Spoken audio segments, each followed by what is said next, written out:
Bonjour, bonsoir à tous, peu importe. Dans cette édition de cette série bilan de l'année 2022, on a remarqué que ce fut une année riche en événements, mais ce fut aussi une année riche en découvertes pour la plupart d'entre vous, moi y compris. Ce fut l'occasion de découvrir de nouveaux talents qui émergent ou découvrir des talents que j'ai jamais vus, en quelque sorte des coups de cœur.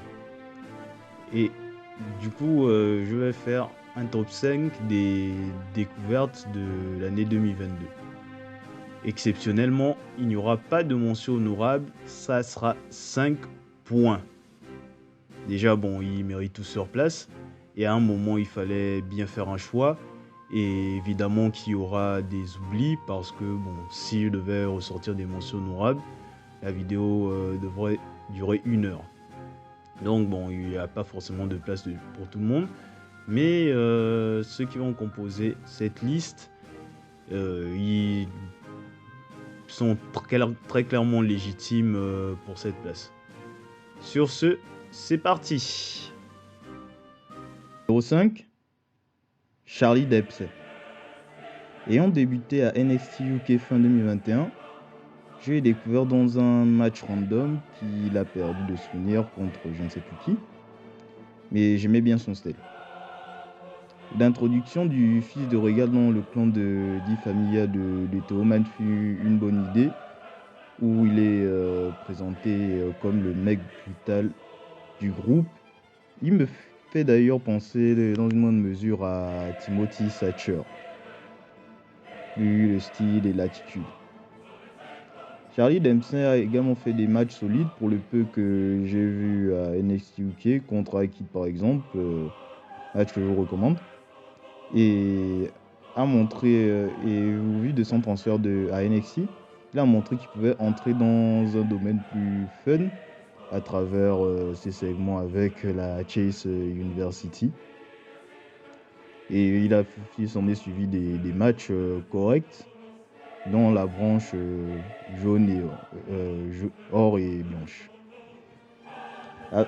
En plus, avec un bon entourage et William Regal qui va potentiellement revenir, le jeune rookie a de quoi gagner en expérience et fédérer peu importe où il finira, que ça soit à NXT UK, enfin NXT Europe ou NXT en lui-même. Numéro 4, Willow Nightingale. Présente dans les circuits indépendants depuis 2015, c'est lors d'un pay-per-view Supercard of Honor que j'ai eu un coup de cœur pour Willow. Non, pas celui-là, l'autre, voilà. Lors de son match contre Mercedes Martinez. J'ai été particulièrement attiré par sa sympathie naturelle et ses capacités in-ring, me faisant un peu penser à Keith Lee. Et c'est à partir de ce moment que j'ai cherché à voir la plupart de ses matchs, dont un contre une certaine Trish Adora, que je vous recommande de découvrir aussi. Je me suis mis à suivre également son évolution à Dark.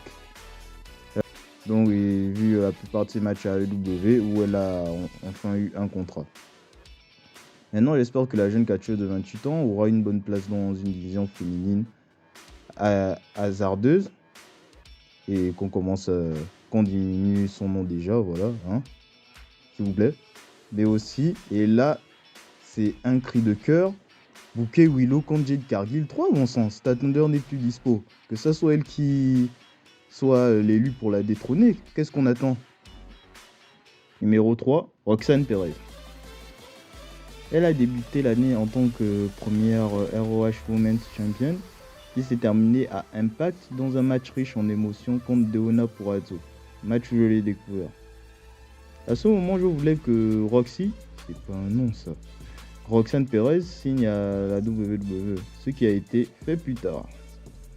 Malgré l'absence de personnage marqué, elle bénéficie d'une sympathie naturelle et a rapidement la confiance de la WWE avec une confrontation contre la championne Mandy Rose lors de quasi son premier match à NXT.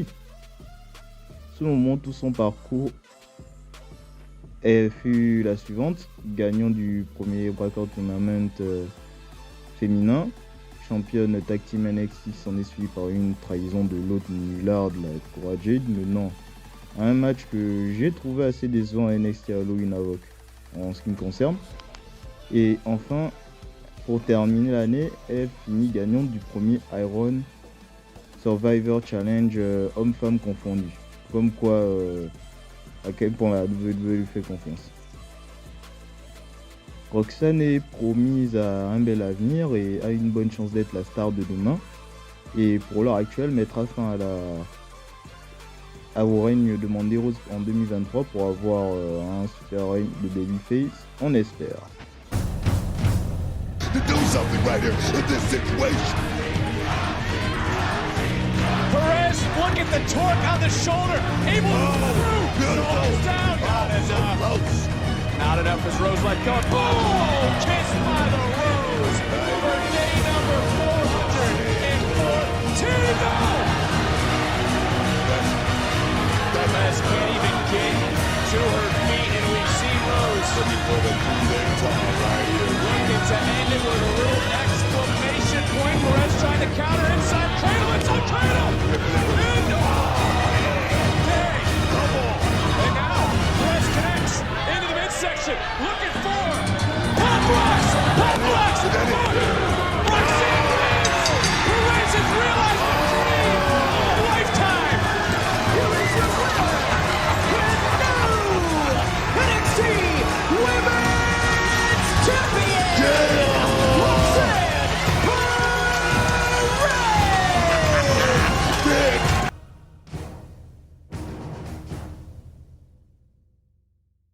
Numéro 2, Wendy Choo.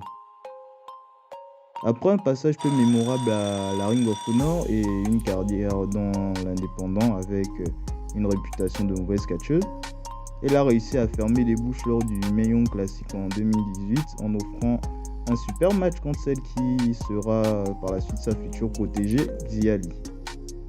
Non épargnée par une blessure, elle revient sous le personnage de Mein, une entité mystique en formant Tiancha avec Boa et Xia Li en force dominante.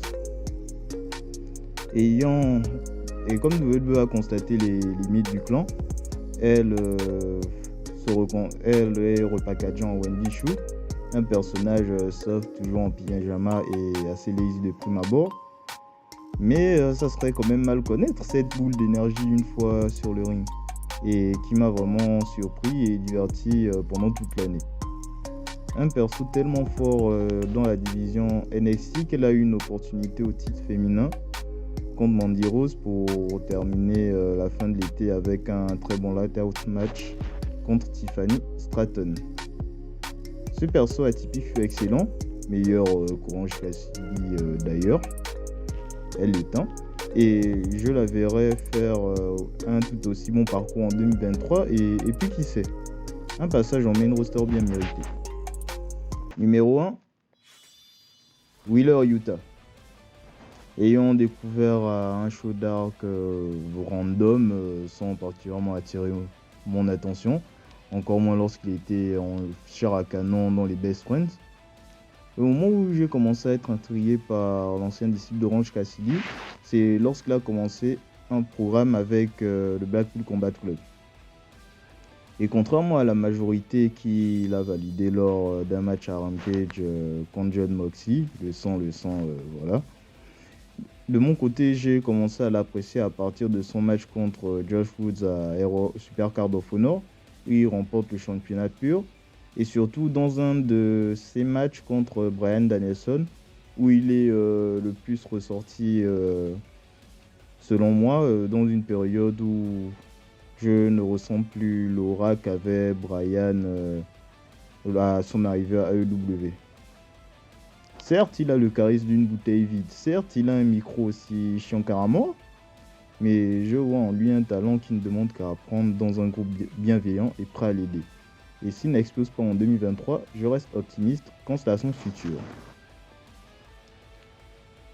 C'est ainsi que se termine cette vidéo. Il ne reste plus que 3 vidéos pour cette série bilan de 2022.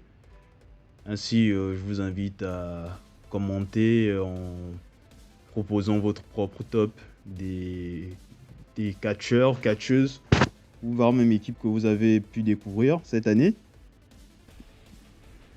Je vous invite également à liker la vidéo et la partager. Et on se retrouve pour un nouveau top qui arrivera dans le mois. À bon attendeur, salut!